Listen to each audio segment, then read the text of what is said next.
बिस्मिल्लाहिर्रहमानिर्रहीम नहमदुहु व नुसल्ली अला मुहम्मद रसूलुल्लाह करीम। ये प्रॉब्लम डिफरेंशियल इक्वेशन के linear differential equation with constant coefficient chapter से है, क्योंकि यहाँ पर कोफिशिएंट 1 - 2 1 कांस्टेंट है और ये लीनियर डिफरेंशियल इक्वेशन है।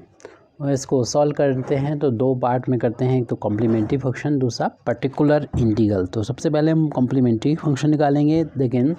कॉम्प्लीमेंट्री फंक्शन फाइंड करने के लिए इस डिफरेंशियल इक्वेशन का हमें फाइंड करना होगा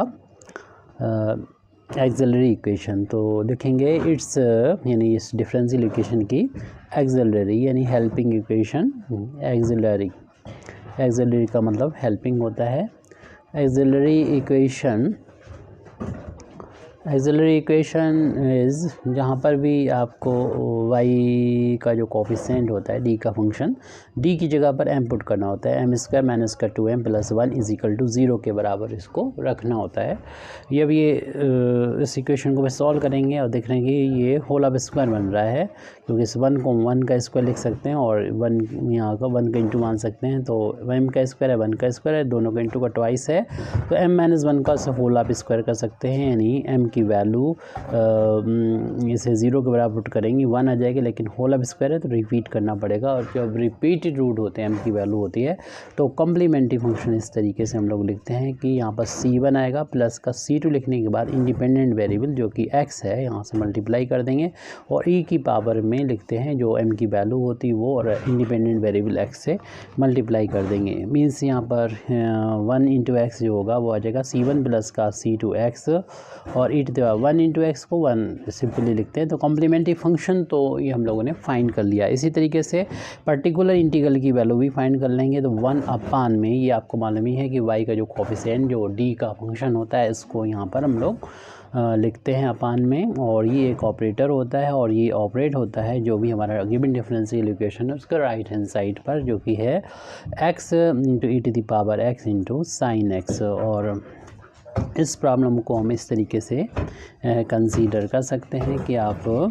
इसमें फार्मूला हम लोग यूज़ करेंगे। इसको हम ऐसा भी लिख सकते हैं कि ये d - 1 का होल ऑफ स्क्वायर है। इसको जिस तरीके से हमने यहाँ पर फैक्टर किए थे m - 1 का होल स्क्वायर, यानी d की जगह पर m पुट किया था, तो उसमें हम m की जगह पर d पुट करके भी इसके डायरेक्ट फैक्टर यहाँ पर इस तरीके से करके लिख सकते हैं। इसको इस तरीके से कंसीडर करेंगे कि बार x को अलग कर लेंगे और x sin x को अलग करेंगे। सवाल इसको सॉल्व करने के कई तरीके हैं, हमें सबसे सिंपल कैलकुलेशन जो लग रहा है उसको हम यहाँ पर यूज़ कर रहे हैं। तो यहाँ पर इस फार्मूले का यूज़ करेंगे। ये पर्टिकुलर इंटीग्रल की वैल्यू चल रही है 1/fd e⁻x × v, इस फार्मूले का यूज़ करेंगे। इसकी वैल्यू होती है e⁻x को आप यहाँ जनरल फार्म में तो ax होगा, a⁻x को ऐसे लिखेंगे, और जहाँ पर भी आपको d नज़र आएगा वहाँ पर फंक्शन में d वाले में तो d + a रख देंगे, और ये v बचा हुआ जो x का फंक्शन होगा उस पर ये ऑपरेट हो जाएगा। यानी इंडिपेंडेंट वेरिएबल का फंक्शन है ये v, उसको एज इट इस पर ये ऑपरेटर रहेगा जो नया ऑपरेटर बन चुका है। तो इसी फार्मूले को जब यहाँ पर अप्लाई करेंगे तो v की जगह पर हमारा x sin x है, जिसमें इसी फार्मूले को लगाएंगे तो हमारा पर्टिकुलर इंटीग्रल इस क्वेश्चन की हो जाएगी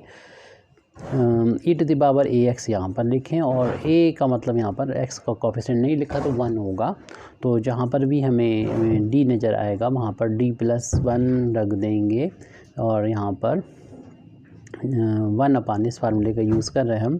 तो 1/ फंक्शन ये हमारे पास d का, जहाँ पर d दिख रहा है d + x का कोफिशिएंट जो कि e की पावर में था 1, वो यहाँ d + 1 रख दिया है। फिर -1 था वो लिखने, उसका होल ऑफ स्क्वायर है वो करते, बाकी सब चीज़ें वैसी रहेंगी। फिर सिर्फ d की जगह पर जो है वो d + जो x का कोफिशिएंट होगा वो हमने यहाँ पर लिख दिया है, और v जो था वो ऐसे ही लिख देंगे x sin x। इसे थोड़ा सॉल्व करेंगे, देखेंगे 1 से 1 ये हमारा कैंसिल यहाँ पर हो जाएगा और सिर्फ आ जाएगा d² बचेगा, यानी e⁻x डी स्क्वायर। इस ऑपरेटर को भी हम कई तरीके से कंसीडर कर सकते हैं और यहाँ पर जो फंक्शन है उसको भी एक्स और वी के फॉर्म में कंसीडर कर सकते हैं, लेकिन हमें जो सिंपल लग रहा है वो ये है कि अगर हम डी स्क्वायर को, क्योंकि 1/d जो होता है उसको हम लोग इंटीग्रेट कर लेते हैं एक्स के रिस्पेक्ट में, जो भी यहाँ पर फंक्शन लिखा होता है वो इधर लिख दिया करते हैं, तो इस फार्मूले का यूज़ करेंगे और यहाँ डी स्क्वायर है तो इसको 2 पार्ट में बांट देंगे। ये वैल्यू चल रही है, अगले पेज पर हम लिख रहे हैं पर्टिकुलर इंटीग्रल की e⁻x एज इट लिखा रहने, ये 1/d स्क्वायर था उसको 2 पार्ट में बांटा, एक 1/d ऐसे लिखा रहने दिया और दूसरे 1/d को इंटीग्रेशन में कन्वर्ट कर दिया, क्योंकि 1/d का मतलब होता है integration with respect to x, और जो भी फंक्शन है उसका और फंक्शन जिस पर ये ऑपरेट होना था वो x sin x। और भी इसके तरीके हो सकते हैं जिससे सॉल्व कर सकते हैं, लेकिन वो सब कैलकुलेशन के लिहाज से लेंथी हो जाएंगे, इसलिए वो यहाँ पर अप्लाई नहीं कर रहे हैं। फार्मूला भी हमें याद करना होगा और ये सिंपल सा है e⁻x 1/d, और इसमें हमें 2 फंक्शन के मल्टीप्लिकेशन का इंटीग्रेशन करना है। तो अलजेब्रिक है ये x और ट्रिग्नोमेट्री है, तो ऐसे केस में अलजेब्रिक को फर्स्ट और ट्रिग्नोमेट्री को सेकंड मानते हैं। तो फर्स्ट फंक्शन फार्मूला आपको पता ही है, first function as it integration of second यानी साइन x का integration minus differentiation of first यानी x का डिफ्रेंसिएशन इनटू सेकंड फंक्शन का इंटीग्रेशन। आप इसको डायरेक्ट भी कर सकते हैं और इन दोनों का मल्टीप्लिकेशन का x के रिस्पेक्ट में इंटीग्रेशन x के रिस्पेक्ट में, और यहाँ पर ब्रैकेट हम क्लोज कर रहे हैं e⁻x 1/d, और इस ब्रैकेट को हमें सॉल्व करना है x, और हम लोग जानते हैं साइन का इंटीग्रेशन माइनस का cos x होता है, माइनस x का x के रिस्पेक्ट में डिफ्रेंसिएशन 1, साइन का इंटीग्रेशन माइनस का cos x होता है, और फिर इन दोनों का मल्टीप्लिकेशन का इंटीग्रेशन करना होगा। और e⁻x 1/d यहाँ पर माइनस को शुरू में लिख देंगे, x cos x हो जाएगा, ये माइनस यहाँ निकल के प्लस में आ जाएगा, और cos x का इंटीग्रेशन जो होगा वो हम लोग जानते हैं कि साइन x के इक्वल होता है। ये पर्टिकुलर इंटीग्रल की वैल्यू है e⁻x, और 1/d का मतलब होता है इंटीग्रेट करना इस वैल्यू को जो भी यहाँ लिखी है, minus x cos x plus का साइन x, उसको x के रिस्पेक्ट में इंटीग्रेशन करना है। इनको अलग अलग टर्म का इंटीग्रेशन कर देंगे e⁻x, हमें इंटीग्रेट करना होगा इसका, माइनस बाहर ले लें, x cos x का इंटीग्रेशन प्लस फिर साइन x को इंटीग्रेट कर देंगे यहाँ पर e⁻x, माइनस इसमें भी हमें फर्स्ट और सेकंड इसको मान लेना चाहिए, और फिर इसको इंटीग्रेट करेंगे first function as it integration of second, थोड़ा सा डायरेक्ट यहाँ पर अप्लाई कर रहे हैं। फार्मूला आपको मालूम ही है जो यूज़ हो रहा है, इसको हम यहाँ पर नीचे लिख देते हैं। 2 फंक्शन के मल्टीप्लिकेशन का integration, first function as it integration of second minus differentiation of first integration of second, और फिर उसके बाद इन दोनों का मल्टीप्लिकेशन का इंटीग्रेशन। अब यहाँ पर डायरेक्ट उसका यूज़ करेंगे क्योंकि ब्रैकेट्स की कमी हो जाएगी हमारे लिए। फर्स्ट वैसा ही सेकंड का इंटीग्रेशन और कॉस का इंटीग्रेशन हम लोग जानते हैं कि साइन x होता है, माइनस फर्स्ट का डिफ्रेंसिएशन x के रिस्पेक्ट में डिफ्रेंसिएशन 1, और सेकंड का इंटीग्रेशन यानी कॉस का इंटीग्रेशन साइन x हम पहले भी लिख चुके हैं। इन दोनों का मल्टीप्लिकेशन का इंटीग्रेशन, ब्रैकेट को क्लोज कर देंगे, और हम लोग जानते हैं कि साइन का इंटीग्रेशन माइनस का कॉस x होता है, इस बार ये लिख दिया, ब्रैकेट क्लोज कर दिया। इस पूरे ब्रैकेट में e⁻x से मल्टीप्लाई चल रहा है, ये वैल्यू जो चली आ रही है वो पर्टिकुलर इंटीग्रल की जो हमें फाइंड करना है। e⁻x माइनस ये हो जाएगा x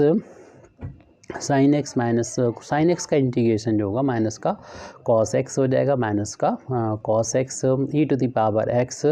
और यहाँ माइनस माइनस प्लस हो जाएगा, लेकिन इस माइनस से अगेन फिर माइनस हो जाएगा, यानी x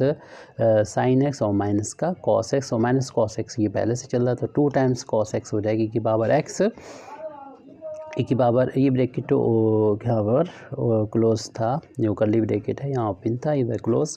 तो e⁻x और माइनस x साइन x, और ये 2 टाइम्स हो गया माइनस का cos x, चाहे तो आप में माइनस को बाहर ले लें, तो पर्टिकुलर इंटीग्रल की वैल्यू आ चुकी है e⁻x, माइनस को बाहर ले लिया यहाँ पर, तो ये x साइन x भी प्लस का हो गया और प्लस का 2 टाइम्स cos x भी प्लस आ गया। अब यहाँ पर ये पर्टिकुलर इंटीग्रल की वैल्यू जब आ चुकी है तो हम लिख सकते हैं इस जो गिवन डिफरेंशियल इक्वेशन है इसका जनरल सॉल्यूशन लिख सकते हैं। Hence the general solution general solution is, तो जनरल सॉल्यूशन लिखना होता है तो y is equal to complementary function जो हम लोगों ने फाइंड किया है, पर्टिकुलर दोनों इंटीग्रल दोनों को ऐड कर देंगे। कम्प्लीमेंट्री फंक्शन आया था c1 प्लस का c2 x e to the power 1 x यानी x आया था।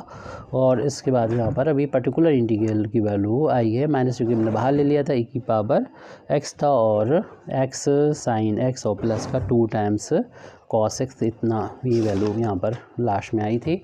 और फिर इसके बाद हम लोग इस अगर इस ब्रैकेट को हटा दें तो ये प्लस जो होगा इस माइनस की वजह से माइनस हो जाएगा। और ये जो ग्रीन डिफरेंशियल इक्वेशन है इसका जनरल सॉल्यूशन आ गया c1 plus c2 x e to the power x minus e to the power x sine x plus का 2 cos x, इतना भी छोड़ सकते हैं, e की पावर x दोनों में से कॉमन भी ले सकते हैं। Thank you very much Indeed for listening me व आखिर दावाना अल्हम्दुलिल्लाहि रब्बिल आलमीन।